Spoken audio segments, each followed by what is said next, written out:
In Lagos, reputation is a currency.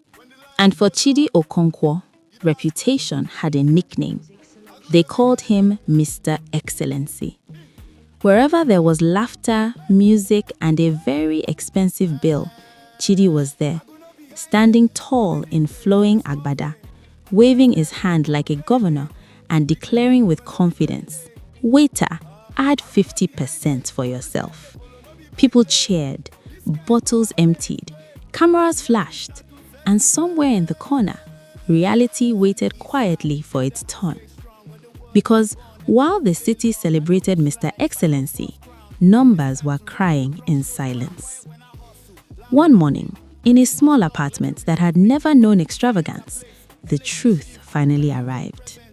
Spreadsheets on the table, bank alerts on the phone, and Uche, Chidi's cousin, staring at figures that could not be shouted away. "This is not generosity," Uche said. "This is financial suicide." Every shout, every small thing for the boys, every emergency that was never really an emergency, all of it had added up. Even Sister Blessing, owner of the neighborhood buka and unofficial bank of goodwill, had sent a message. "Where is my 300,000 naira? The soup is getting cold."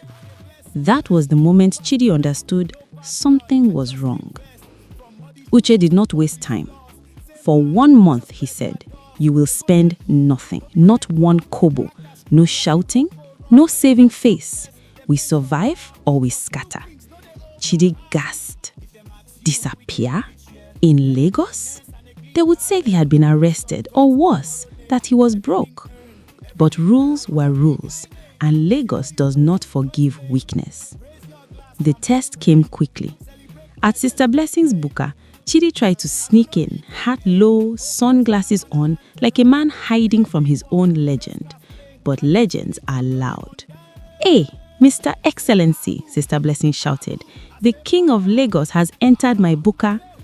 Every head turned, and in the corner, Don P, another big boy, watched carefully. Money was mentioned. Silence followed. Outside, Uche closed his eyes. This was going to be a long month. Days passed, calls came in. New lounges, new parties, new opportunities to shout. And every time, Chidi found himself lying through his teeth. "Spiritual retreat," he said. "Fasting and prayers. God first." Uche nodded. God first, math second. Then came Don P's party. A room filled with noise, pride, and white agbajas waiting for trouble.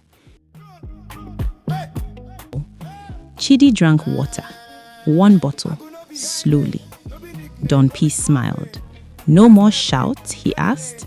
"This spiritual life is humbling you." Before Chidi could respond, disaster struck. A waiter slipped, small chops flew, and Don P's weight agbada became a battlefield. Everyone turned to Chidi. In the past, this would have cost him money, pride, and extra generosity. But this time, Chidi smiled. "My friend," he said to the waiter, "look again. This is not a stain. This is a testimony." Confusion spread. "This cloth has tasted enjoyment," Chidi continued.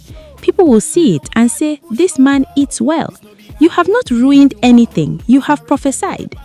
Laughter erupted. Then Chidi turned to Don P. "Brother, pay the boy. You are not paying for damage. You are paying for evidence." The crowd cheered. Don P paid. Uche nearly fainted. For the first time, Chidi had shouted without money. 1 month later, something had changed. At Sister Blessing's buka, Chidi laughed freely.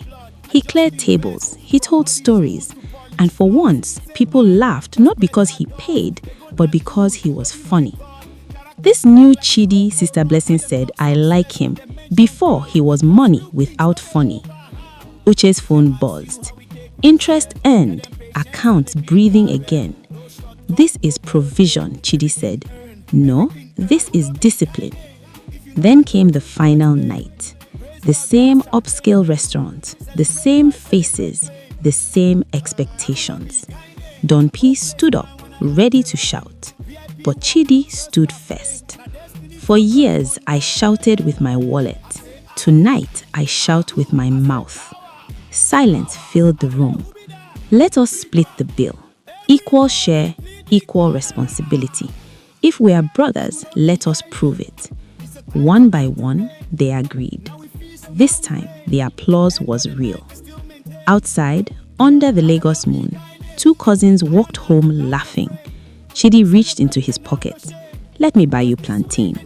Uche looked at him. "One, we will share." And for the first time, Mr. Excellency was truly rich, because the loudest shout is wisdom.